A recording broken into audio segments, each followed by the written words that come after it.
Welcome back to my channel and welcome to another video, or welcome if you're new here, because I think the content of this video might bring in a few new people. My name's Kat. This channel is predominantly for my hobbies, which are planning, very niche, check out some videos if you're interested, and reading. But my fiance and I recently went on our very first cruise, and there was just so many elements to it that I really felt like I wanted to make some content about it. Cruising is quite complicated if you've never been on a cruise before, and we did watch a lot of videos, but there are some nitty-gritty things that were not covered that, as somebody with major anxiety, I would have really benefited from.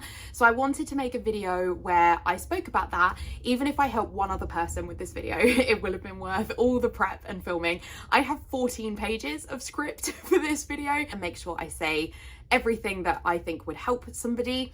It does mean that I may be looking down at my laptop. To be honest, I'm going to insert so many clips with photos and video clips as part of this. I don't really think you'll notice too much. So this is not going to be a sort of vlog. I didn't vlog my experience. I did think about it, but ultimately I prefer to kind of switch off when I'm on holiday.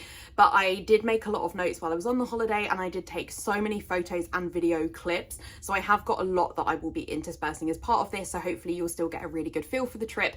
And I actually think it will be more coherent than if I vlogged it. I will also be covering a lot about the actual planning of the trip. As I say, I've watched a lot of videos about this, but nobody really covered like parking bookings and things like that. So I really wanted to go into that kind of nitty gritty, because really I am making this video for other people who have anxiety like mine. So if you're somebody who's relatively chill about holidays, you're probably not going to enjoy this video. There's so many other videos you could watch.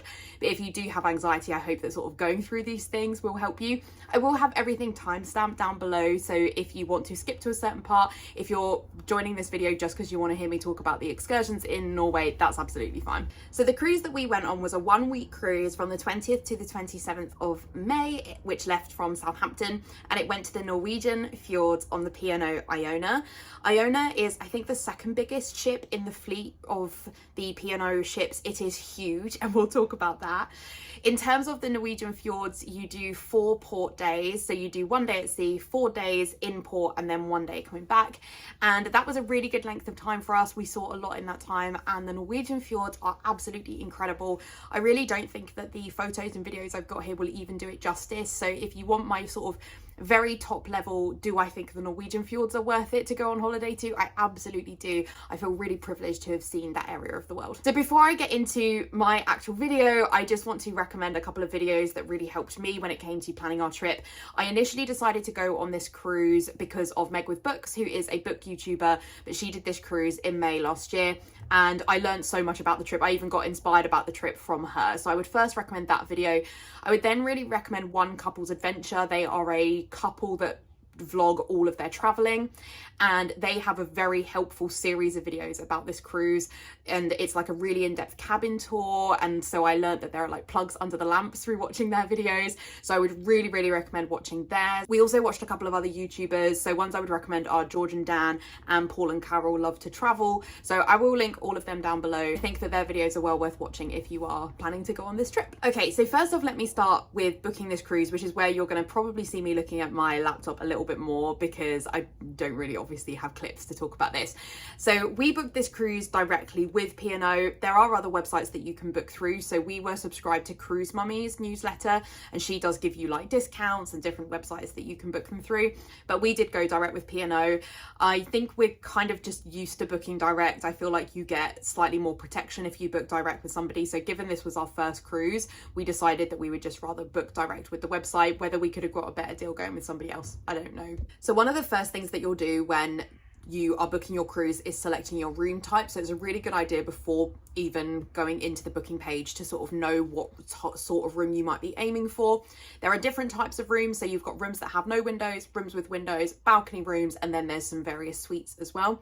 We had a balcony room. We decided that having our own ability to go outside would probably be really helpful for us. Stuart and I both suffer from levels of travel sickness, and so it just felt like having our own space to go and enjoy some fresh air was probably going to be a good move.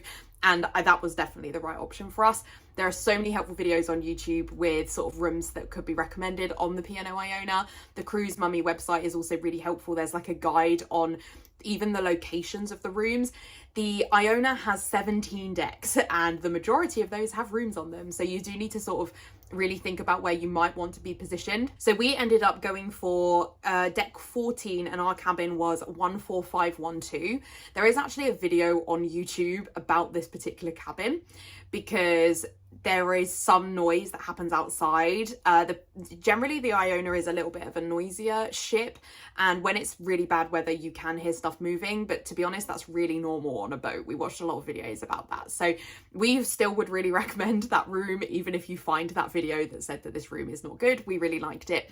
And with the balcony rooms, just to let you know, they are not all made equal. So some balcony rooms have bigger balconies and some have smaller balconies for the same price. So we got one of the rooms that has a bigger balcony. So like a big kudos to my fiance because he did a lot of research to pick a room that got a bigger balcony for less money. And in terms of which floor we would pick, we really liked being on deck 14. So the main buffet restaurant is on deck 16, so it was really easy for us to get to. And there's some other facilities that are on deck 16. Everything else though is on 6, 7 and 8. So if you want to be closer to the main action of the boat, I would recommend that you go a little bit lower down than we were. But one thing I would say though is I wouldn't recommend, if you can, picking a cabin that's on deck 8. Deck 8 is the promenade deck, which means that you can walk the entire way around the ship on that deck, and that means that people can look into your balconies. There's also like splashes from pools and stuff like that, so yeah, personally wouldn't recommend those.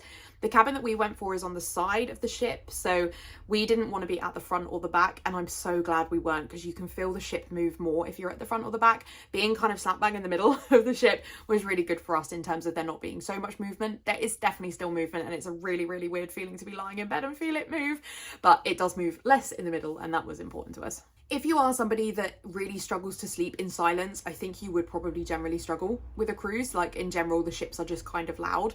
So I would recommend bringing earplugs if you think that it will really bother you. But the curtains were really good. So despite having a balcony room with obviously really big like sliding doors, the curtains were really good in keeping our room dark. So once you've kind of chosen your room and you've gone through the booking pages, you will then be able to add on your excursions. Just to let you know, the P&O website is just a little bit painful. You have to log in sort of every time. Like we do a lot of like opening stuff up in tabs. Every time you do that, you have to log in again. A little bit painful, but you got there in the end. Just to let you know that the price that you paid for the cruise, the amount that you pay will vary depending on the time of year you're going. So we went out of school holidays. We don't have children, so we're lucky enough to be able to do that. So it was a little bit cheaper for us, but obviously we paid a bit more to have a balcony room. And it does come to your excursions. You pay for these on top of the price that you pay for the holiday. So what you're paying for when you pay the initial bit for the holiday is the room, and then you're paying for the food that is included, because some restaurants the food is included, but then there are some things that are going to cost extra, and we'll talk more about food later on. But excursions are going to cost you extra, so you just need to make sure you are budgeting extra money for that. Obviously, I've never been on another cruise, so I can't speak for others, but these excursions were pretty expensive. For the sort of flagship excursions, you're looking at probably like £100 per person for those. I don't know if that's reflective of the fact that Norway is quite expensive, or whether it's just all excursions are expensive, but it was a lot of money and wasn't something we necessarily were prepared for.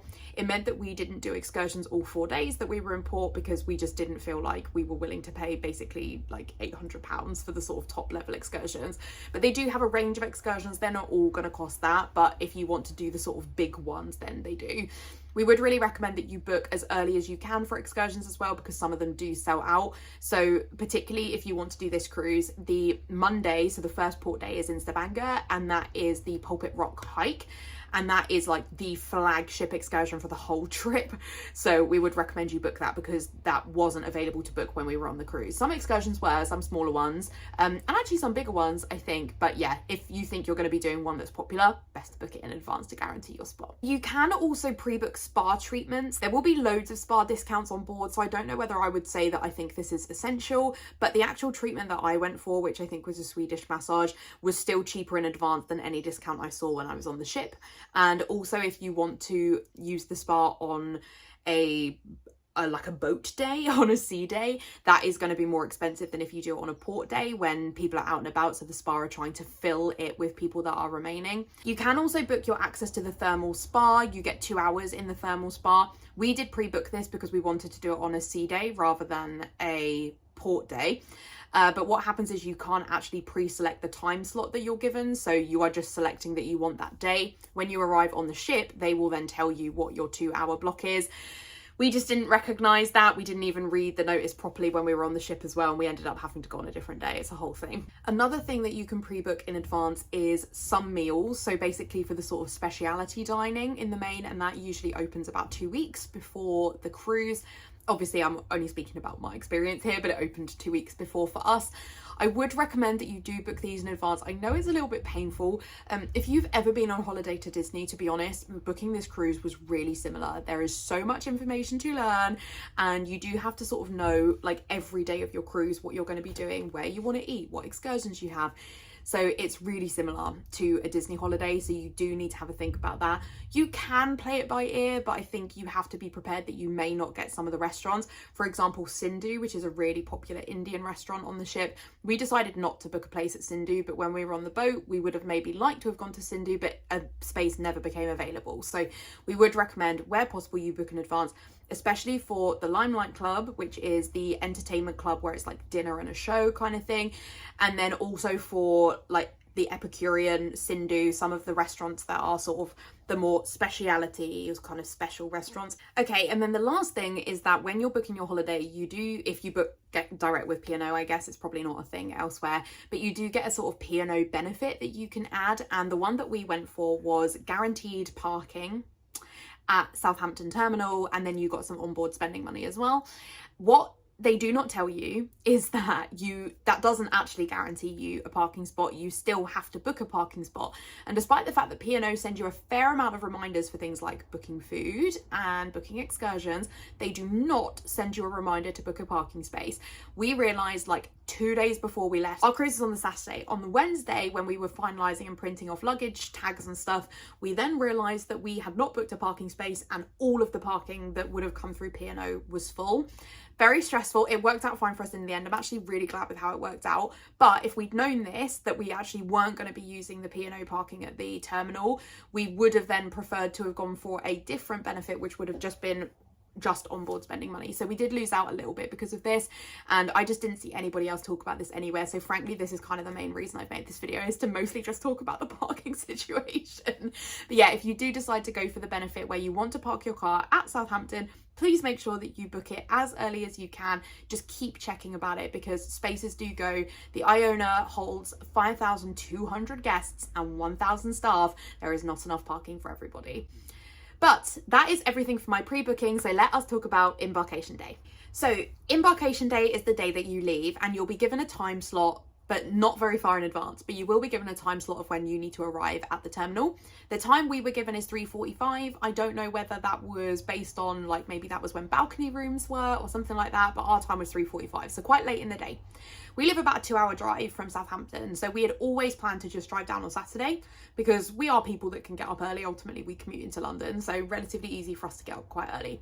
However, because of the parking situation, we were looking at other parking options, and there were a few places we still could have parked. And this isn't going to be like a parking recommendation video. There is information online. Again, look at Cruise Mummy's website. But there are various public car parks that you can use, and there are parking services where people will take your car and go park it for you, so you like hand over your keys and everything.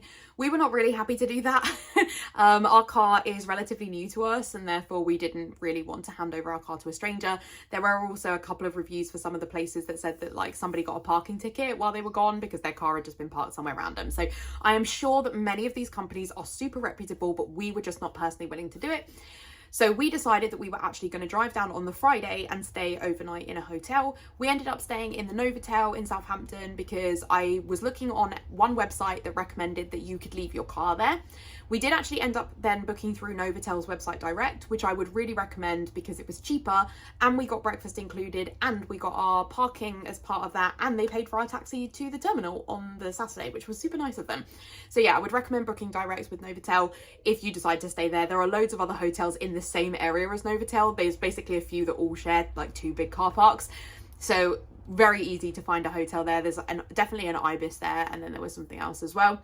So personally, if you want my honest opinion, I would recommend going down on the Friday and staying overnight, because even though we don't live very far away, when we drove back on the following Saturday, the traffic was a lot worse and it took us double the amount of time. So it took us 4 hours. We would have found that pretty stressful if we'd been driving down there on the Saturday. So I much preferred the fact we were already in Southampton. We had a very chilled morning. We had a lovely breakfast at the Novotel. Really, really recommend the breakfast there, by the way. They have these like pancake machines where you can make your own pancakes, and they have this big Nutella squeezy thing. So really recommend that. Our room was really nice. It was very big, much bigger than we were going to have on the cruise. The only weird thing was the bathroom was one of those where like the toilet was separate from the sink and the shower. But I think if you're a family, that's maybe actually better, because multiple people can be using the bathroom at multiple times. But it was a little bit weird for us as a couple. But in the main, I would really recommend it. The staff was so friendly, so helpful. They booked our taxi for us as soon as we checked in. And yeah, we had a really super chilled Saturday morning getting up. The Novotel is also really close to Southampton town centre, so we were able to pop into a really big Boots, I'm like obsessive about buying travel sickness tablets, so we bought even more travel sickness tablets, and then we went into the Southampton shopping centre and we just like chilled around there for a bit. And then we booked our taxi for 3. We were going to book it for like 3:30, but the hotel recommended that we actually booked it for 3, and we were actually very early to the terminal, so we can talk about that. But it was all very efficient. The taxi company was so helpful. They also made sure to book a taxi that was big enough for the amount of luggage we had. We had 2 really big suitcases and 1 smaller one, and they were just so helpful in that. So I couldn't recommend them enough. I'm very pro the Novotel in Southampton, and the fact that we could just leave our car there. We do have an air tag in our car, so we could sort of check in on the holiday to make sure the car was okay, which it was. But it was just so much easier for us to just leave it there. So when the taxi picked us up, we then got taken to the terminal, and the terminal is chaos. Like, just to prepare you, it's so busy because you've got the previous ship is leaving, your new ship is arriving, and it's not the only ship in the terminal as well. And also Southampton is just generally busy on a Saturday. I think there's 4 boat terminals in Southampton. The Iona was leaving from Ocean Terminal on that day. And our taxi driver is obviously used to dealing with this, but it was still really chaotic for him. And there is such a lack of signage for the parking. There's a lack of signage for the drop off. There are cars everywhere. There are coaches everywhere.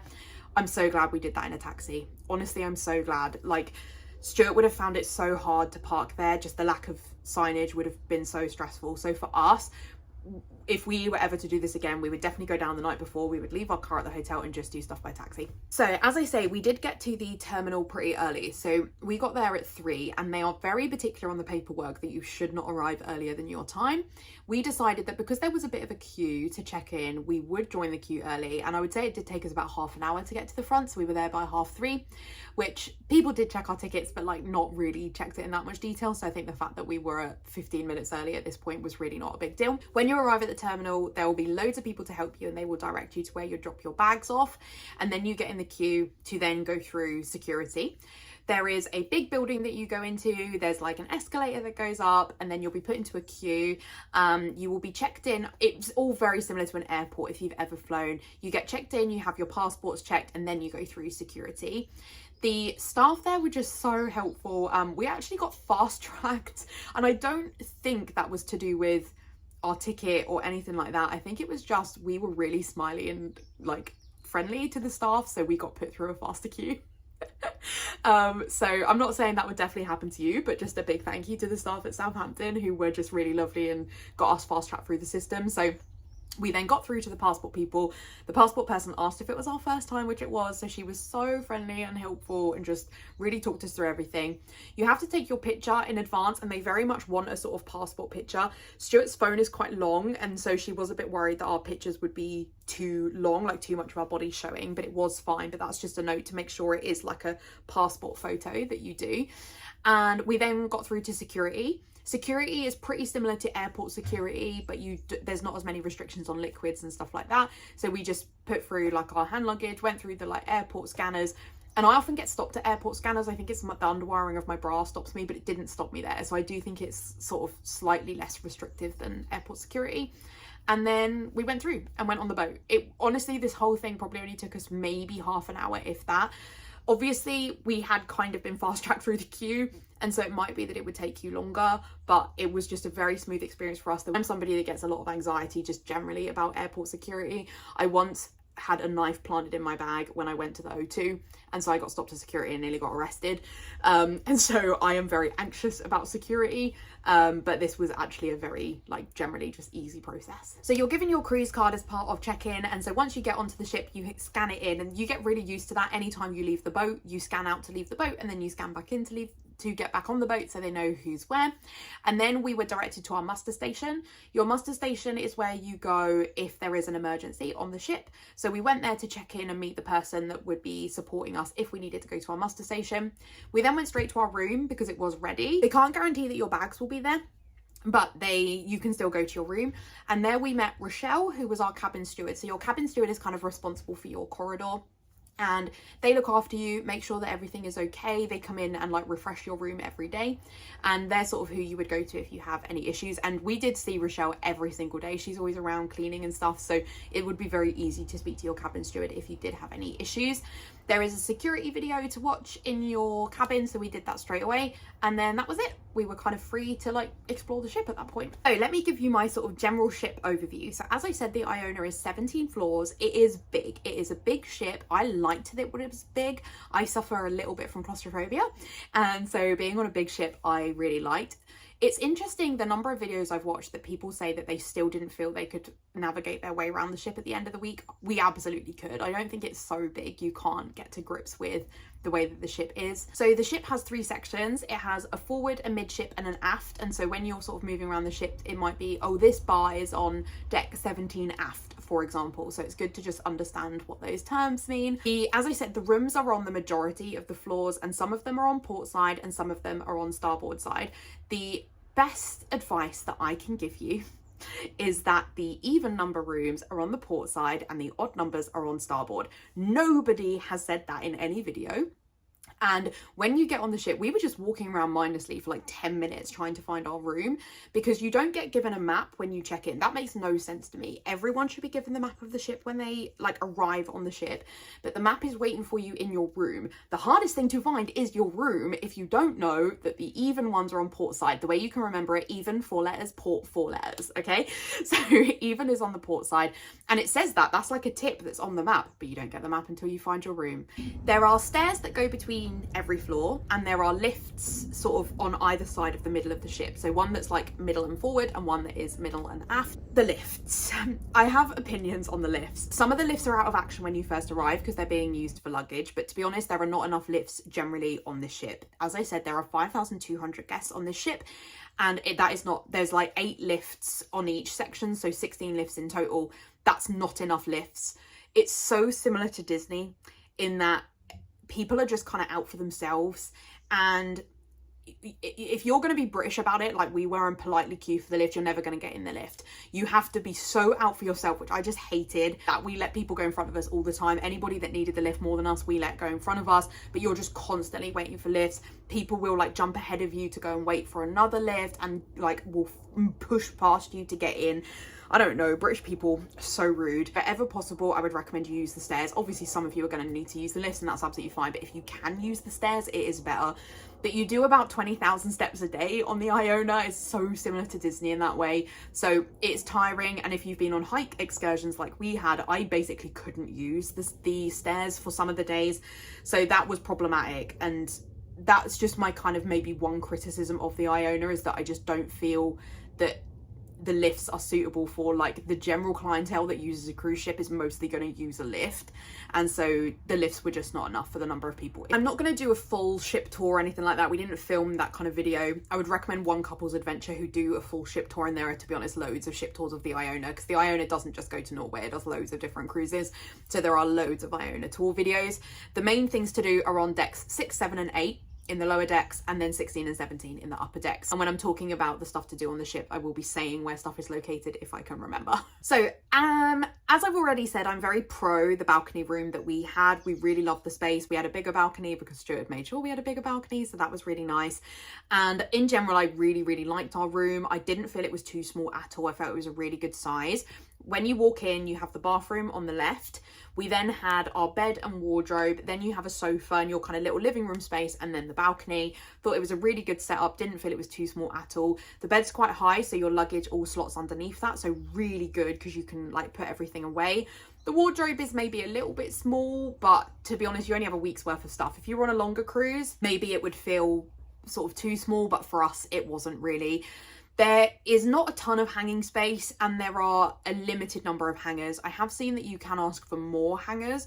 Some people also pack like foldable hangers. That's one thing I wished I had bought and didn't, was more hangers, because if you've got like dresses and shirts and stuff, you're going to want to hang those up rather than fold them, and there just wasn't really enough hangers. Think like UK hotel wardrobes where you have a limited number of hangers. The space between the bed and the wardrobe is quite small. That's maybe just one criticism I would have, I guess, is that it's a really tight space to get sort of between the bed and get into the wardrobe. But honestly, other than that, the room was such a good size. You have so much room with like the sofa and the desk and stuff. So I really liked our room. Felt it was really well decorated, really super clean. I really liked it. I was really happy to spend a week there. As I said, I would really recommend watching One Couple's Adventure, their tour of their balcony room, because they just taught me so many tips, like the TV moves at an angle if you need it to, the fact that there are plugs underneath the lamp, because like Stuart didn't know that. He was like, oh, there's only a proper plug on one side of the bed. I was like, but there's USB plugs underneath the lamp, and he didn't know that, and I only knew that because of that video. So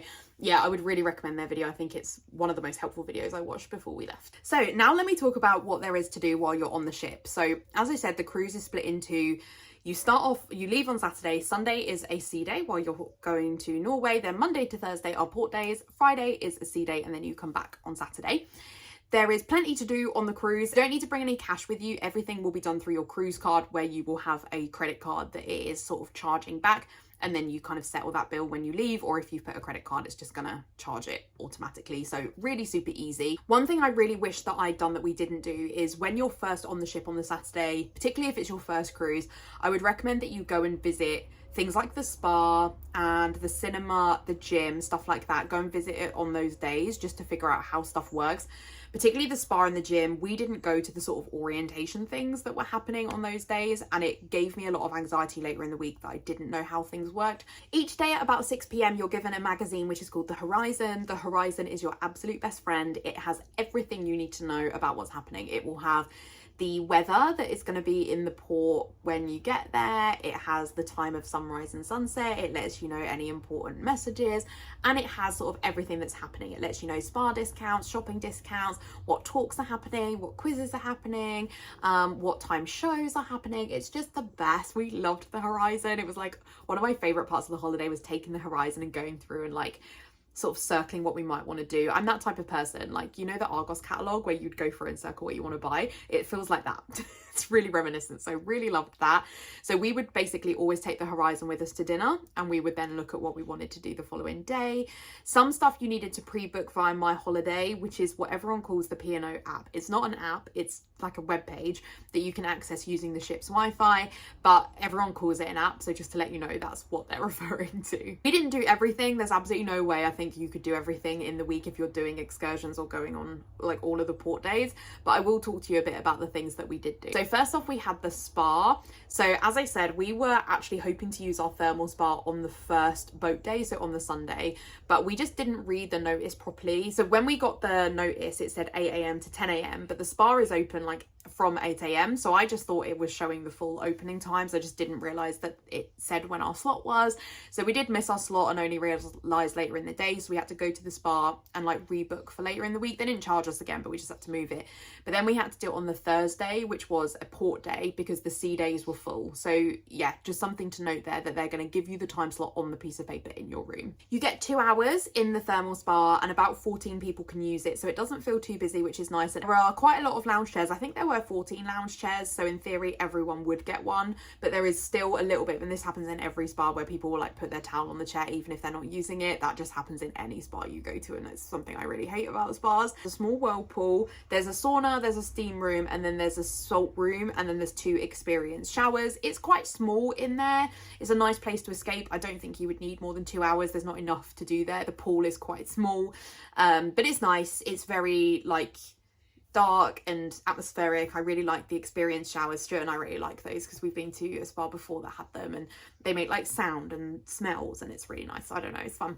But yeah, I would recommend it, but it's not, I wouldn't say it's necessarily anything more special than any other like thermal spa that we've been to at other spas. They give you a dressing gown, and did it include slippers? I don't know because I was wearing my Crocs, but they definitely gave you a dressing gown like when you got down to the thermal spa.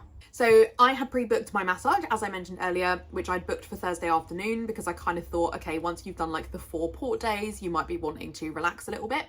Following the excursion days, we'll talk about that later, Stuart decided he couldn't listen to me moaning about my legs. That wasn't, it was him being nice, I'm joking, but he thought that I deserved to go to the spa a second time.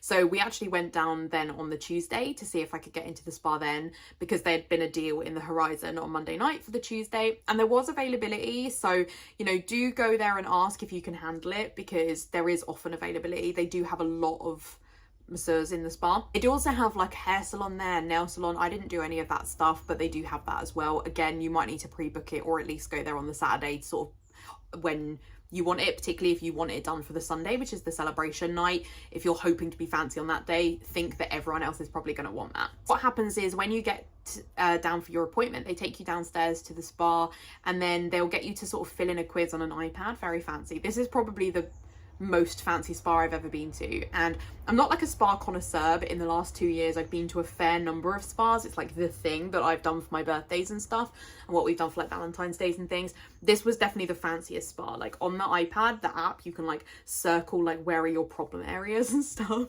So yeah, it was sort of all very high tech. Then they take you into the treatment room, and they were really big. It's the biggest treatment room I've ever been to. Something to just be aware of from an anxiety point of view is that it's a very upselly spa. It's the most upselly spa I've ever been to, and they are going to try and sell you very expensive things. I wasn't prepared for that, and I did end up buying some things that maybe I wouldn't have necessarily chosen to buy at that cost. They didn't overcharge me for them because I've looked up the price since I got home, but it was just, I wasn't really prepared for it.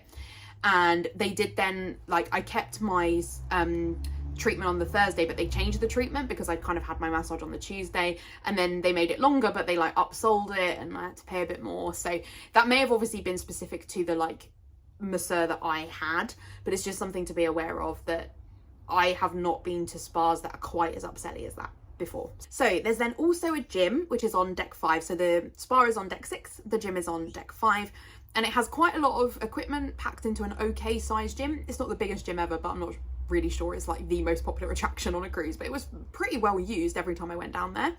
There are classes that you can join. Some of them are free, but a lot of them you do have to pay for. And just to let you know, those are quite expensive. So I only did one class. I did a yoga one, and it was £15, which, given that I would probably pay £5 to £6 for that somewhere else, it was so expensive, and it was not any better than any other yoga class I've ever been to, and definitely not worth £15. And the classroom is really small, so you're really packed in as well. It was nice. It wasn't like a bad experience or anything, but they didn't even have any music playing while we were in there. It was just like, okay, now this pose, now this pose, now this pose, and it wasn't, I don't know, it wasn't £15 worth of experience. You can buy a class pass, and I think if the timings for the classes had worked more, I maybe would have bought one, because I would have liked to have gone to the yoga more times. Just the stretch was so nice. But unfortunately, I just didn't feel that the class times worked for us. They were often around breakfast, or they were while we were going to be out on excursions. It wasn't worth it for me. But there are 2 types of class pass. There's one that's like an unlimited one. I don't know how much that is. And one that is a 3 class pass, which I'm pretty sure was £45. So that's like not even any cheaper if the classes are £15. I may have got that wrong. Maybe the unlimited is 45 or something like that. I think I was in the minority for not having a class pass, because I had to sort of, I don't know, there was just a bit of confusion about the fact I didn't want a class pass, but I was able to pay one off. They just took down the details of my cruise card. One thing I would say about the gym is it was very confusing for those of us with anxiety, because it wasn't clear. There was like no receptionist for the gym. So I got down there early and like went on the treadmill for a bit so that I could like assess the room and see at what point people started mustering over in the class bit, which is on the other side of the gym. And I could see a couple of people waiting there. So then I got off the treadmill and I went over there and waited. Then I had to go back to the front when the guy arrived. So right back to the entrance so that I could pay there. I don't know. It was a little bit disorganized. And again, that's why I wish I'd gone down to the gym on the first day so that I could have understood a bit more about how that works. There were definitely people who didn't understand it all. I think some of them ended up doing the class like outside the room. It was all a little bit odd, but you know, the actual, it was nice to stretch. As I say, it wasn't the best class I've ever been to or anything, but it was nice to stretch. In terms of the actual equipment in the gym, there's like several treadmills, several like row machines, there's a weights area. It's not big, but it's, I would say, kind of typical of a hotel spa where like a lot of equipment is jammed into a small space. So I think it was pretty on par with that. So in terms of then other stuff to do that are not kind of working out and stuff, there were some like sports tracks on the higher decks. We didn't do those. I'm not a sport person. There is a jogging track somewhere as well. I don't mind a jog, but I didn't feel like jogging around the cruise ship, so I didn't do any of that. So I apologize that I can't talk more about that. But in terms of other things to do, so quizzes appear to be quite a big deal on cruise ships. There was like 1 or 2 a day. So definitely a lot. If you are a quiz person, there was loads of stuff that you could get involved in. Most of these were in Brodie's, which is like a UK style pub. Think like a really traditional UK pub. That's what it looks like. We did one of them. We did like a mythical creatures one, which was fun. And Stuart did really well at it. But it's like a pretty standard pub quiz. If you like football, I would really recommend going to Brodie's. They show a lot of football matches in there. It's just a real typical British experience. They have a casino in there as well. So if you like that kind of thing, you are very well served in that place on the Iona. I'm pretty sure Brodie's is on deck 8. There were some talks throughout the trip as well. So we went to an Agatha Christie talk, which was very interesting. It was about 45 minutes. Kind of everything on the ship is 45 minutes. The shows, the songs and stuff, like the sets for the musicians are 45 minutes. And that was the only one we went to. But again, if you like that kind of thing, there was quite an interesting mix of things that you could go to. And that one took place in the clubhouse, which is on deck 8. Maybe Brodie's is not on deck 8. Maybe Brodie's is on 7 or 6. I'm not sure. And there was a cinema on board as well. So it had 4 screens, which was pretty good. And the timings for the following day will be in the Horizon the day before. They usually dedicate one of them to kids. So they definitely played Encanto. And there was a couple like Wallace and Gromit, because I think they were on the ship at some point. Wallace and Gromit, how exciting. And then there was, I would say in general, films for an older clientele than Stuart and I. If you kind of know the type of film that I mean, that's absolutely fine. But that was mostly what they were playing. But they did also play Top Gun Maverick, which I should have bet Stuart money that they were going to play Top Gun Maverick. It's just like the film, like you always get it on planes and stuff as well. We ended up going to see A Man Called Otto, which we went to see on the, so our final sea days were on the Friday at like 11 o'clock at night. We'd wanted to watch it earlier in the week, but it just wasn't at a time that worked for us. So yeah, we ended up going really late at night. On a separate note, that film is so depressing. It's really good, but so depressing. I absolutely sobbed. I had to like stay in the cinema for like 15 minutes afterwards to like cry it out before I could leave. The cinema is really nice. That's maybe more what I should speak about. It has maybe 10 rows, and you don't have to pre-book or anything. You just turn up, and on, I think sometimes there's a screen outside which shows you which seats are full. That wasn't working when we were there, but there was space, so totally fine. So there are a few swimming pools and hot tubs on the ship as well. So there are 3 pools. One's in the Sky Dome on deck 16, and then there's 2 infinity pools.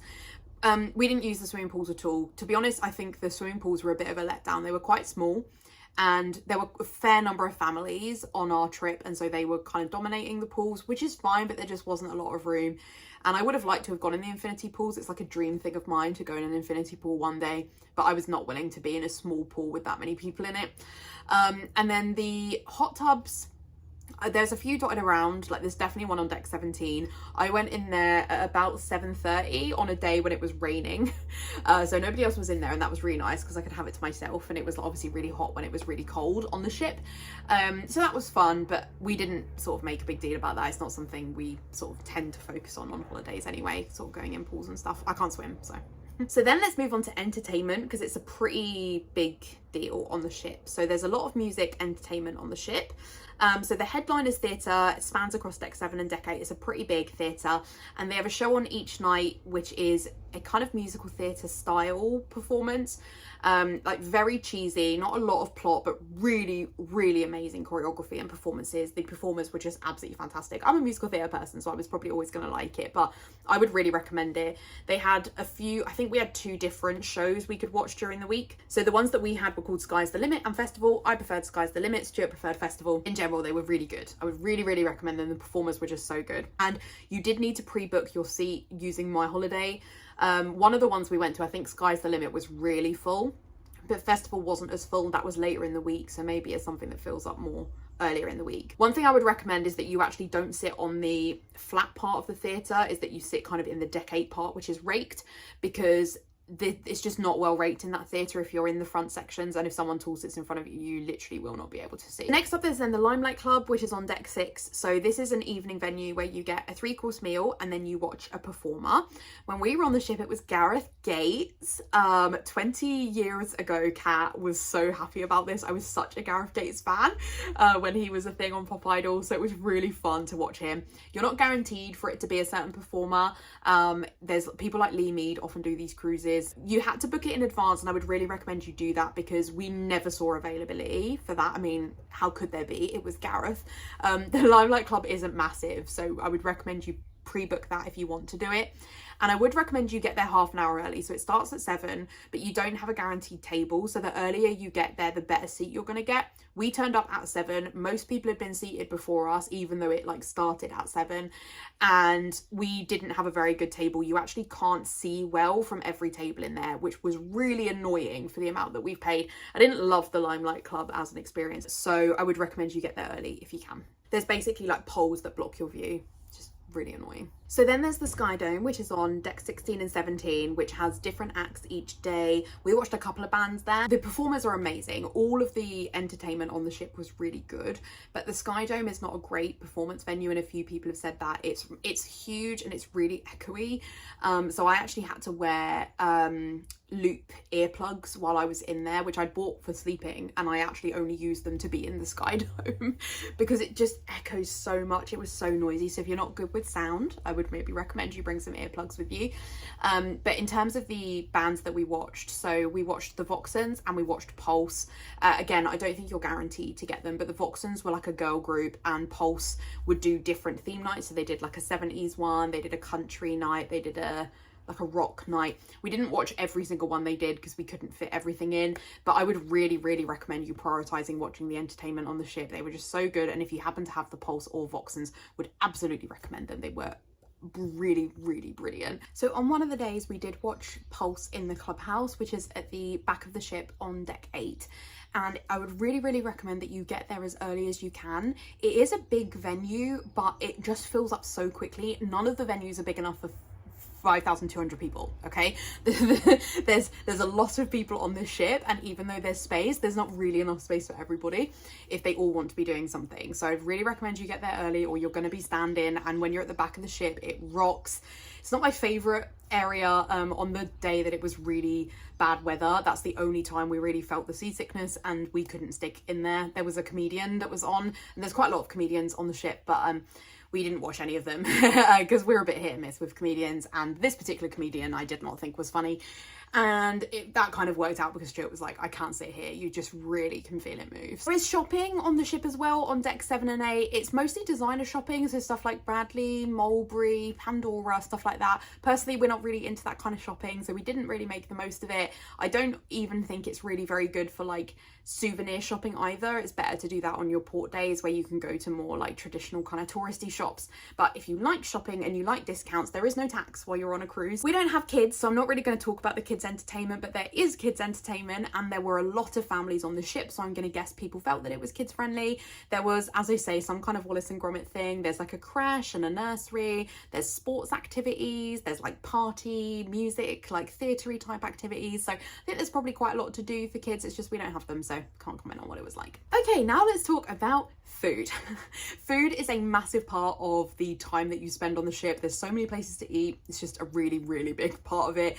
Most meals are like 3 courses. It's just a whole thing. So I've got quite a lot to say about the food. So just to start off with, there is drinks packages that you can get while you're on this ship. We didn't get the drinks packages. I don't drink alcohol, so it didn't feel necessary to get a drinks package. And from what we'd read up, the drinks package was quite limited in terms of which drinks you could buy. And I'm pretty sure the mocktails that I bought while they were on the ship weren't in the drinks package, so it just wasn't going to be worth it to us. Stuart doesn't drink a ton either because I don't drink. He doesn't feel a need to get totally smashed if I'm not. But drinks, whilst they're not expensive, do add up. So that's just like something you're going to have to bear in mind, that at the end of the week, you are paying for all of your drinks then if you don't have the drinks package. There are water machines located around the ship. I can think of one that's definitely on deck 6 in the atrium, which is the sort of big area of the ship. There's like a massive staircase, and it's super lovely for photos and things like that. But there is a water machine there but I'm sure there are others around the ship as well. And we did make use of that for like just before we would leave the ship on the port days. So there are a few different dining experiences places on the ship. So first off, you have the buffet, which is called the Horizon Restaurant, which is on deck 16. All the food there is free. You can't book a table there. You just turn up and eat, and food is served there like all day. So from like 6 in the morning till 9 o'clock at night, I think. And it's a really big, it fills up kind of one half, I would say, probably of the ship. But so they'll kind of open up different parts. So the whole thing might not be open, but some part of it will be open pretty much anytime you want to get food. You then have the Quays, which is 3 different dining experiences. So it's fish and chips, Asian cuisine, and American. These are free and they're included. It's kind of buffet experience, but there will be much more limited options than Horizon, which has a very varied amount of food. The Quays is sort of, you know, just, I think they have a couple of food options each. Think Disney, really similar to Disney if you've been. Then there are the 4 main dining rooms. So this is Aqua, Coral, Pearl, and Opal. These are all included in the price as well, so it is free to eat there.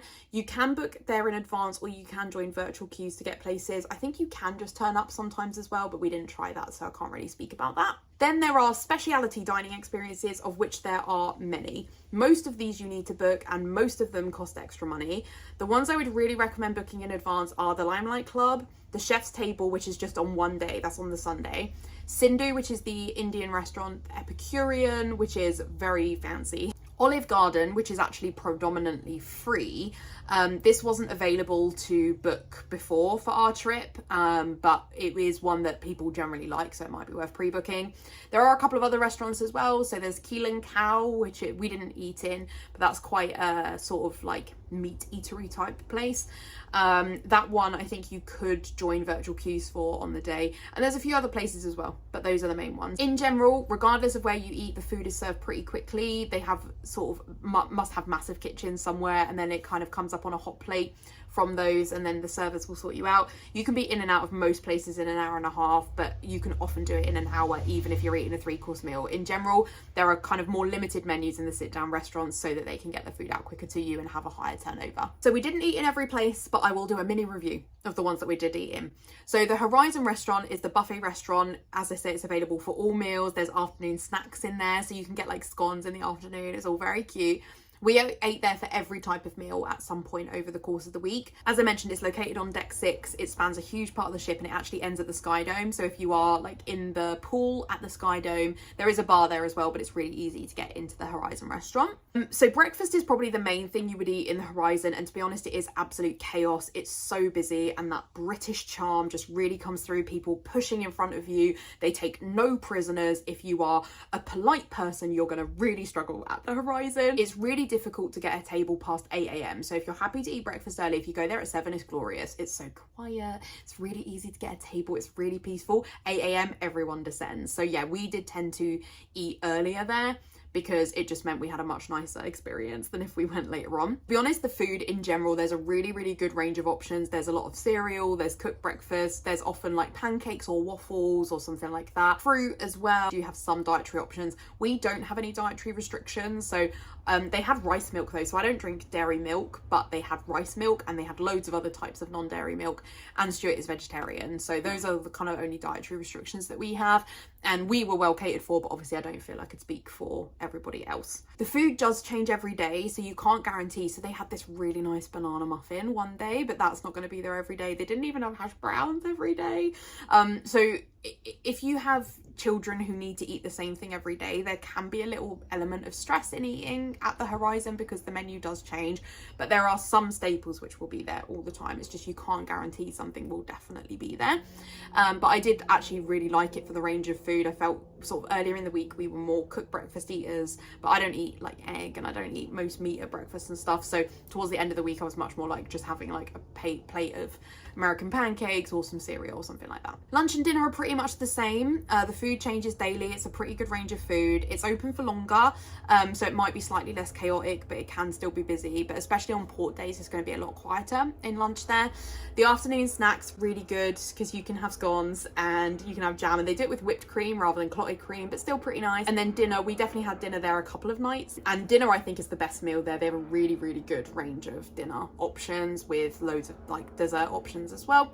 So yeah, in general, I think the Horizon is great. It just can be a little bit chaotic. Some of the food is a little bit plain, and that's something I guess I would say for this and the 4 main restaurants, is that I'm not somebody who ever thinks that food is plain, so the fact that I did think that some of the meals were a bit plain maybe does lean to the fact that they were very plain, in terms of sort of, maybe by plain I maybe mean a little bit bland, but in the main the food generally, even in those sort of free restaurants, is really good. So the Quays, as I mentioned, they have 3 different options. They have fish and chips, Asian and American. It's located on Deck 8. It's a lot smaller than the Horizon, so it can get really busy there. People really raved about the fish and chips, but it was haddock rather than cod when we were there, and it just wasn't as good as if it had been cod, and it was haddock the whole week, so that was a little bit disappointing. We didn't eat the others. I don't particularly eat Asian food, and Stuart doesn't particularly eat American food because it's mostly burgers and hot dogs and he's veggie. So over the course of the cruise, we ate in all 4 of the main restaurants, so that's Aqua, Opal, Coral and Pearl. They're all pretty similar.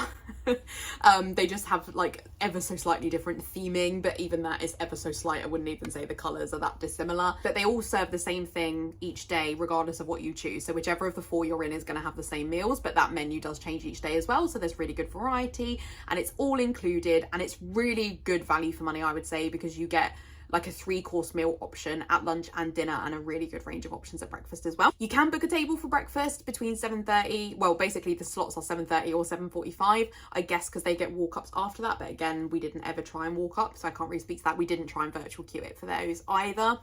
You will get given a menu to choose from. After I did this once, I got the hang of it, but I did find it really stressful the first time. I think going to Horizon, if you can go earlier, is slightly less stressful because you can pick anything you want. You can have as much of anything as you want.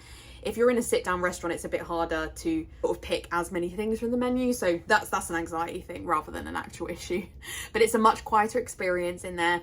It's waiter service. So in general, I think if you're looking for a quieter experience, I would really recommend the restaurants for breakfast, and you do get served really quickly there as well. Lunch was a 3-course meal if you choose to have it. We booked a table for that via My Holiday, but I guess you might be able to turn up. I think probably particularly on a poor day, it wasn't really full in there. The food had really good range, but I think if you wanted a lighter lunch, the Horizon could be better in that you could maybe pick, you know, the restaurants are a bit more like the sandwich we got was like, I had like a big southern fried chicken sandwich with chips. It was quite a big portion. Dinner there, we had dinner either once or twice there, and it was really nice. There was one meal that I had that was a little bit plain, but my other meal there was one of my favorite meals on the ship, so a little bit hit and miss. I think it probably just depends on what you order, but in general I would really recommend it there. Fantastic service, and as I say, it's included, so you could easily eat there every night and have really good food experiences that are included within the price of your holiday rather than having to pay for something extra. The one I'm going to talk about is Chef's Table. So we ate there on the Sunday, which is celebration night. So this is when everybody gets dressed up and you basically have photos taken. I don't think there's like a massive extra stuff. You get a free drink on that day, but other than that, I wouldn't say there's like a lot different that happens on celebration night. It's just a thing on cruises that you have 1 or 2 nights where you get really dressed up. Something that we did in advance was a lot of looking at what to wear, because it's recommended that men wear a tux, and we felt like, are people actually going to turn up in tuxes? Stuart doesn't own a tux, so we ended up, Stuart just wore a suit. I would say in the main, like, you're absolutely fine to just wear a suit, but a lot of people were wearing a tux, so if you do want to dress up, you definitely wouldn't be out of place. The dress code does apply to pretty much anywhere that you go as well, other than like Horizon. So you do need to be quite invested in the dressing up thing. The kids dressed up, so cute. So in terms of what Chef's Table was, it was actually in the Horizon restaurant, but it was a several course meal designed by the chef Marco Pierre White. It was really amazing food. I had a beef Wellington. I've never had a beef Wellington before. It was so exciting to have a beef Wellington. The food was so good. The service was excellent, but it's a really weird experience because you're sat like in your suit and your dress and your heels in the buffet restaurant with a white tablecloth on it. So that was the only night you could do Chef's Table, so I'm still glad we did it. But I think if you wanted the like peak dressy up experience, I would go to Epicurean, because Epicurean is just by far the fanciest restaurant, but then you've kind of missed out on the Chef's Table experience. So it's a difficult one, and Chef's Table is also included in the price as well. So for what we got for being included in the price was like a fantastic option in my opinion. So on that note, let's talk about the Epicurean. So Epicurean is my personal favorite speciality place to eat on the ship. It is just this absolutely beautiful restaurant on deck 17, so you're on the top of the ship. It feels fancy. You do pay for that, so I think we paid £35 a head, which obviously because you're kind of paying on top of what you've already paid in your cruise. If you want a special experience, I think if you're celebrating anything at any point on the ship, I would really recommend the Epicurean. The service is outstanding. Like, I really like the level of service that you get at Disney World, and this like goes beyond that. It was just really exceptional service. The staff like couldn't do enough for us. The food was so lovely. It was really well presented. It was a really lovely range. I'm not generally a fancy eater, so I was a bit worried about eating there, but the food wasn't too fancy for me. And yeah, I just really loved it. The way it was presented, it just felt really special. Couldn't have recommended it enough. I kind of wish we could have eaten there another time, but it just didn't feel, well, we didn't pre-book it, so there was that. I think you really need to pre-book the Epicurean, but also, you know, when you can eat for free other places, it feels a bit silly to pay an extra £35 a head to eat somewhere super fancy twice. The other sort of fancy dining experience is the Limelight Club. So as I mentioned before, this is the music experience where you get a 3-course meal. So that's where we saw Gareth Gates. To be honest, this was my least favourite of the dining experiences because the staff there were just not as slick. And I mean everywhere, like at the main restaurants, even though they're free, the staff were exceptional. At the Horizon, even, the staff was so good. This was the only one where I felt that the staff were like just a little bit all over the place. They weren't very well organised, and it just felt like we didn't really know what was happening. And I don't think that it was bad service by any means, but we're talking about the fact that on a cruise, you get exceptional service, which is something I felt a little bit weird about. I feel generally a little bit weird about having other people kind of wait on me. That's like a personal thing, and that was something I really had to try and work through on the cruise. You get such good service everywhere, and at the Limelight Club it just felt like it dipped a little bit, and we got better service in free restaurants. Again, this is why I would recommend getting there early as well, because we were sat kind of on the end by the bar and the staff were just chatting, and I was like, we've paid extra to be here, so they're chatting away and it's really noisy and it's really difficult to concentrate. And I just, yeah, if you're someone who's sensitive to sound, just get there earlier. Hope they sit you on the opposite side, or ask to be sat on the opposite side if you can from the bar, because it was just noisy. Then there's Olive Garden. So Olive Garden, we went there once for lunch and once for dinner because we'd really seen it recommended on the videos that we'd watched, and it's basically a Mediterranean menu. It has such good pizza. The pizza is so good. I had a lasagna the first day. The lasagna was fine, but the pizza is like exceptional, so I'd really recommend the pizza. We also had like a kind of tapas board that was really nice, so yeah, I would really recommend it. And most of the food there is included, which is great, and it's a really nice dining experience. It's on deck 8 and you're like looking out at the water. We got a window table both times we were there, and it was just really lovely. Really liked it there. As I mentioned, there are a couple of other places we didn't go and eat. So Sindhu and Keelan Cow are probably the main two that we didn't do, and Sindhu I think Stuart would have really liked to have done, but I didn't think I would like the food there enough because I couldn't get chicken korma, which is the Indian food I would choose, and Keelan Cow was really meat heavy and Stuart's veggie. So those are the two that it would be worth looking up if you sort of want recommendations for things that, you know, places to eat that people do generally really talk about as part of eating on the Iona. So there are also some bars on board as well. So the Crow's Nest is my personal favourite probably. That's on deck 17, right near the Epicurean. It's at the front of the ship. It's a really lovely vibe. It's all like dark blues. It's really moody, and they have a good range of drinks there. And like the mocktail options, there's like 3 main mocktails you can get on the Iona, all of which were really nice, and so you could get the mocktails there, and they have piano music playing, sometimes live, sometimes just background, but really nice. The only downside is it's at the front of the ship and you can really feel the ship move, so I found it hard to sit in there for long periods of time because I just was feeling queasy being in there. But in general, I really like the Crow's Nest. Anderson's is a gin bar that's on deck 6. We didn't really experience the gin part of it, but the library is there. It's not a massive library, but it's a nice space to kind of chill. We did go and read there a couple of times. It's quite a nice atmosphere, comfy chairs. The clubhouse is the one I've already spoken about where we watched Pulse. So that's at the back of the ship on deck 8, and it is really big, but it's at the back and you feel the ship move, but there's a real atmosphere in there. If you want a little bit more of like a club vibe, I would recommend going to the clubhouse. Sky Dome is open during the day and the evening, but in the evening they like close off the swimming pool so that it becomes a performance venue. It's quite a nice bar area. You can get quite good drinks, really good service there. They do have like a little American diner place you can eat there as well. We didn't eat there, and they do have an ice cream thing there as well. We didn't eat in any of the ice cream places because you had to pay extra for ice cream. But the Sky Dome, obviously I've mentioned already, but it's just noisy at the Sky Dome is the only downside. There's a couple of bars in the atriums as well. So there's the Glass House and the Emerald Bar, which are in the atrium. So if you want to sit in the atrium, they also have like a Costa Coffee thing there, and a couple of like an ice cream place there as well. It's a little bit noisy in the atrium, but it is really nice. The staircase is so grand. It's super beautiful, and there's a reasonable number of places to sit. There are other places dotted around. I'm sure I haven't included all of them, but yeah, those are sort of just to give you an idea of the ones that we went to. After like an hour of footage from this, now let's talk about the excursions. So that's obviously for many people going to be the main draw. I don't think you need to go on excursions. I think you could easily, there's enough to do on the Iona that if you're not bothered about paying extra for excursions, even if you just want to pop off the ship, have a bit of a walk around for free and come back, you could totally do that. But we are much more sort of holiday go people, especially Stuart. So we did have excursions booked for 3 of the 4 days. As I've mentioned before, I think for me, this particular cruise being around the Norwegian fjords, it was just such an amazing area of the world. Someone that I work with is from Norway, and he said that whilst he's not a cruise person, he thinks that going on a cruise to the Norwegian fjords is very sensible because it is a very expensive part of the world, and so going there and being able to go back on the ship to eat rather than eating out in Norway, he thinks it's a really smart move. So I've already mentioned, but there are a huge range of excursions that you can choose from. They really range in price. Some are really expensive, some are much cheaper.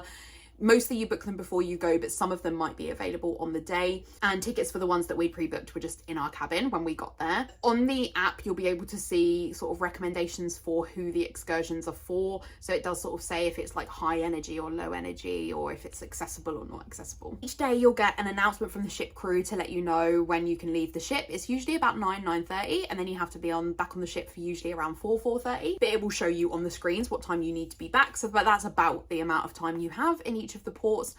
And you don't have to book your excursions through P&O if you want to sort of try and book with people locally and save, you know, potentially save some money, you can.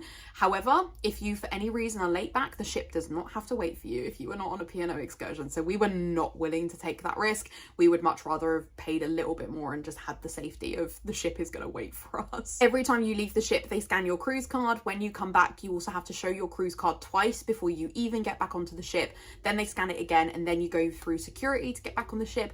I was really happy with the security at each port, just because obviously people could try and sneak things onto the boat, and they do actually make like announcement warnings of saying like don't let anybody try and get anything like snuck onto the boat for you. As I said, you absolutely don't need to leave the ship if you don't want to, or you can just leave the ship for free, walk around a bit and come back.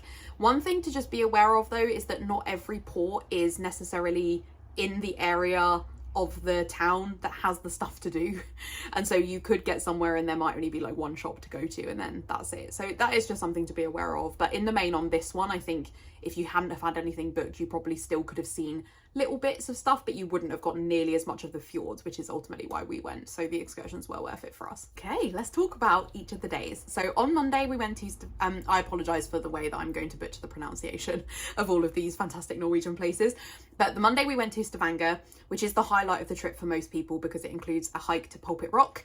We did the full hike. It's an 8.5 kilometer round trip up the rock, and it is steep. The coach takes about an hour to get there, and then it takes about 1.5 to 2 hours to get up to the top. You probably spend half an hour to an hour up there and then come back down. I can't express enough how difficult this hike is if you don't normally hike.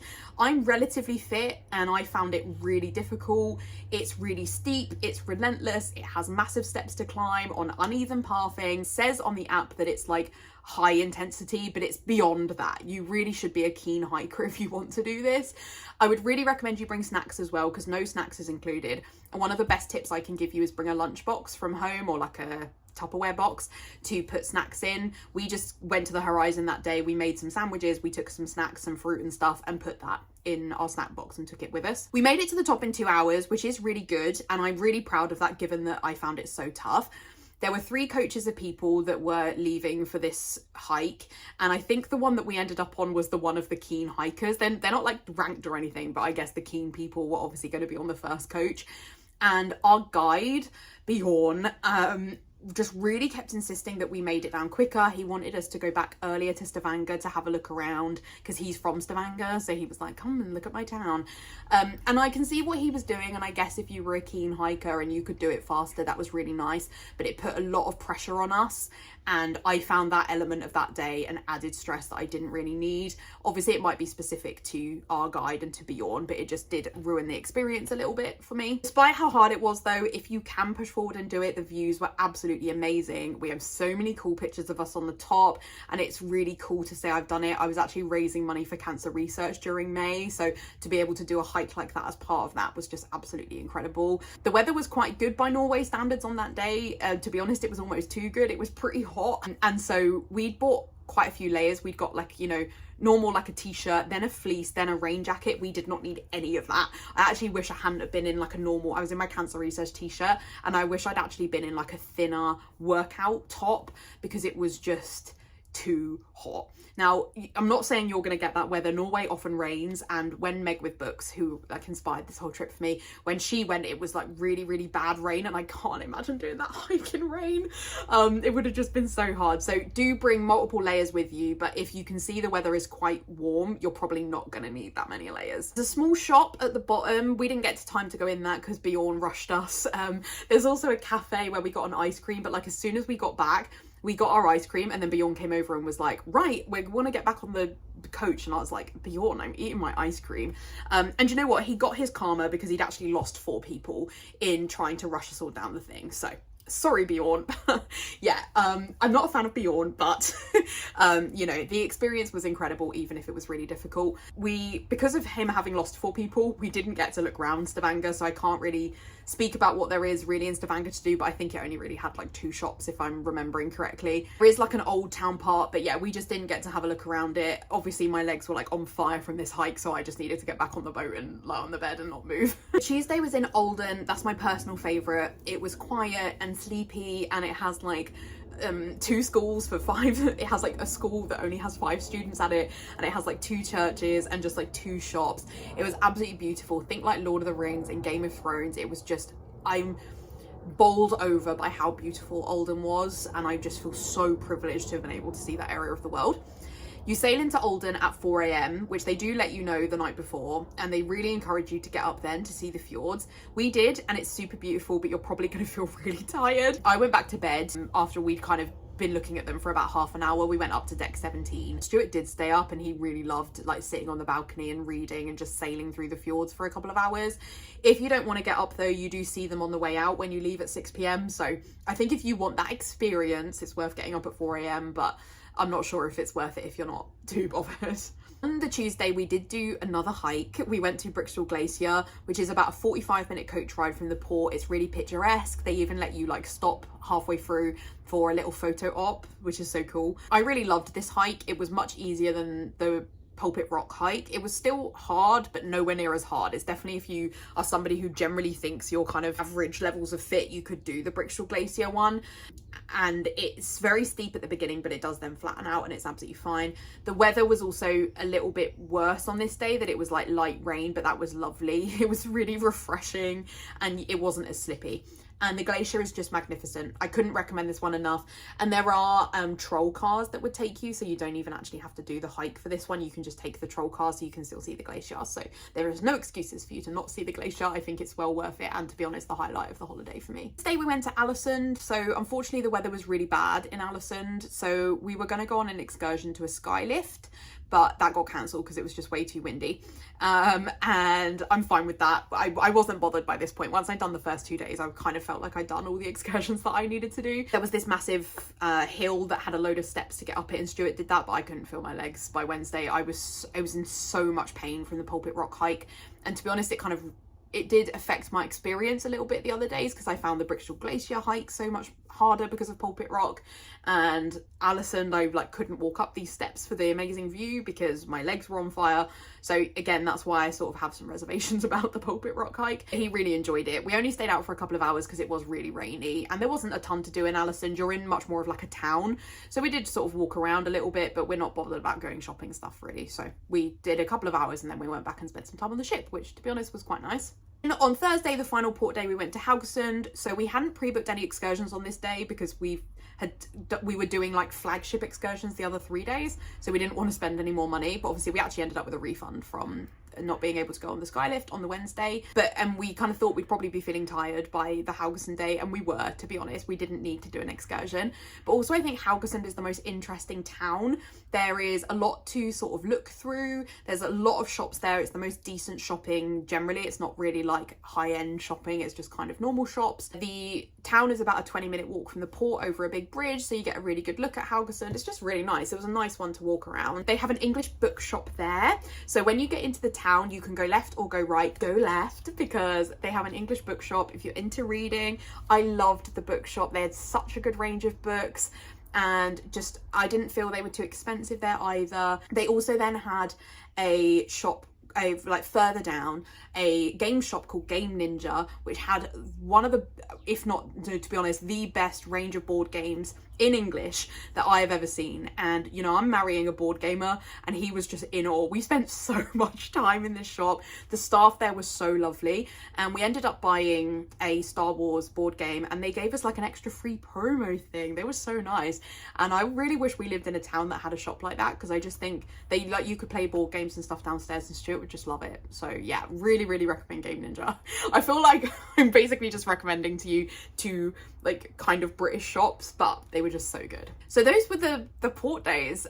So that was basically our cruise, because then the Friday we were just on the ship day. We did the quiz on that day, and we went to Limelight Club and stuff. So that was basically what we did. So Disembarkation day. So this is the day when you will be leaving the ship. So the day before, they do ask you to put your bags outside from 2 p.m. So we had 2 big suitcases and 1 smaller suitcase, and I would recommend you do that, because it meant we could keep all of our wash stuff and our stuff for Saturday in our smaller suitcase, but we could very easily put our big suitcases outside the door.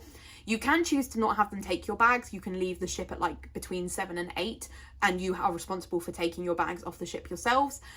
We chose not to do that because we weren't really in a rush to get home, so we were happy to have a bit more of a chilled day on the Saturday. I headed up to Horizon at 7:15 to hold a table for us. Stuart then like had a shower later than me, and then came up and joined me for 8. He did like the final bits of our packing, but I thought that Horizon was going to be really busy because everyone was going to be having breakfast and stuff was starting to sort of close down. Because we'd eaten breakfast, we then went and read in the Atrium, so we were just waiting for our disembarkation time, which was like 10:30ish, 10:20 I think, and that was leaving from Sindhu. So all we were doing was like sitting in the Atrium waiting to be told when to leave. So maybe it would have been better to leave between 7 and 8 on our own time, because we could have moved our suitcases on our own, but we were fine to just spend a bit more time on the ship. Didn't feel we could like go to Anderson's or go and sit in any of the bars or anything, because they were all kind of being used as like meeting points. Disembarkation actually went really smoothly on that day, so the ship was cleared much earlier and we were actually able to leave the ship at 9:30, so that all went pretty well. We hadn't pre-booked a taxi or anything, because we didn't know what time we were going to get off the ship, so we waited in the taxi rank, which did take about half an hour, but we decided it wasn't worth trying to call our own taxi or an Uber or anything, because a lot of the taxis were probably already heading for the terminals to take customers, and for us, like, it wasn't clear where, if the taxi would have come to the taxi rank or if you would have had to have like left the terminal to go and meet them, so it was just easier for us to get one of the taxis from the rank. And then they took us back to our hotel where we picked up our car, because we'd been able to leave it there for the full week, and then we drove home. So I'm on the last page of our script, so my last couple of things that I wanted to say are just around some tips of what to pack. There's loads of really good guides on what to pack for a cruise. I'm not going to spend loads of time reinventing the wheel here. There's so much information that you can gain from watching videos and reading websites like Cruise Mummy. But some things I think were sensible for them to mention. We did pack extra underwear just from being on excursions or being in the pool or whatever. It was just good to have multiple underwear. I think that was a good tip.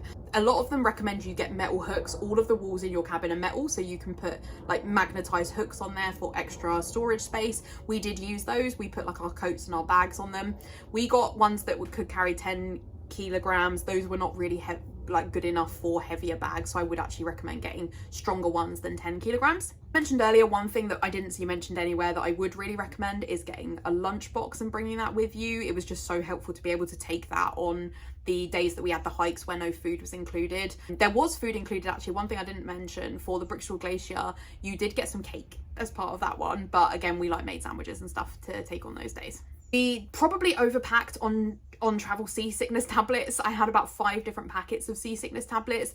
I did preemptively take some a couple of times, and obviously Stuart did get pretty badly sick on the Wednesday when the weather was really bad and we were sat in Clubhouse and you could really feel the boat moving, and Stuart was like, I'm gonna need to go back to our room, and he was sick a couple of times. So in general, I'm really happy with how little we felt sick, because we are people that do suffer from travel sickness. But I think it's, you know, obviously good to be prepared, but we probably didn't need 5 packets. The ship is big and it doesn't move that much unless you're spending a lot of time in the front and back of the ship. A couple of other things, Wi-Fi. So just something I didn't know before we left is that when you're out on the sea, you can use your phone, but it's constantly roaming, and so it's going to cost you an absolute fortune, so you're best off just going into airplane mode. So I personally like that. I like switching off from messaging people and being contactable on holidays, so it wasn't a problem for me. But if you're somebody who feels you need to stay in contact, you're going to need to pay for a Wi-Fi package. The Wi-Fi package I think was like £15 a day, so quite expensive, and some people on videos we've watched have said it wasn't necessarily the best quality. But you can get free Wi-Fi that is enough to just use the P&O website. That worked really well. So the free Wi-Fi is enough to do that, but it will not work for anything else. If you're not going to be pre-buying Wi-Fi, just something to think about before you go is if you have any apps where you can't use Wi-Fi. So like I use the Headspace app to fall asleep to, and I just didn't think about the fact that's on Wi-Fi. Another thing I'm guessing people might ask us is about the sort of average age of people on this cruise. So I would say being a week-long cruise that only goes to Europe, and that means that it's quite a mixed audience. So there were a lot of couples, like young couples our age. There were some groups of friends. There were a lot of families. I'm surprised by the amount of people that were taking babies on this cruise. There was a lot of babies. I guess it's maybe easier than flying with children. And then I would say maybe a third to a half of the people were like older couples. It was just generally a really nice mixture of people. Somebody who's a real cruiser, we were like listening to them talking while we were on the Pulpit Rock hike, and they were saying that a lot of cruises can be quite like party with young people, and they said that this one didn't feel that way. So maybe it's not good if you're looking for a party cruise, but also I think you could stay in like the Clubhouse and Limelight Club till gone midnight, but we are not party people, so we didn't experience any of that. Okay, so I'm sure I haven't covered everything, but hopefully this is a relatively in-depth review of my holiday. And if you want to know anything else, please let me know down below. I'm more than happy to talk to you about any of the elements of the Iona or anything about this particular cruise, if there's anything I can help with. I guess my sort of overall thoughts, the question I think people are going to ask me is, would we cruise again? Yeah, we definitely would. There was more to it than we expected. There was more to book. It was a lot more like Disney than we were prepared for. And we spent like 2 years prepping to go to Disney and did not spend that prepping to go on this cruise. But I think that, I'm not saying we would go on a cruise for every holiday. We're not going to sort of become cruise people, but we would definitely go on a cruise again. I really liked that everything was included. Everything was in one place. Once you've got the hang of the way it works, I also think it's enjoyable. You kind of know what to expect, so I liked those elements. I think the mixture of being on the boat and the excursions worked really well, and yeah, in general I think we both had a really good time, and we would definitely go on one again. That is it. I really need to stop speaking now because this video took me way longer than I expected, but I really hope that you have found it useful. If you did, I would really appreciate a like, and if you haven't already, I would love it if you would subscribe. I don't really talk about holiday content, but I do talk about other things, so if you found that interesting, love it if you would join the little family that we have over here. In the description, I will have links to a couple of things which are maybe not related to this, but if you're interested in reading my book reviews or following my Instagram for just sort of general a little bit about my life, I will have those linked in the description down below. Otherwise, I'll see you in my next video. Bye!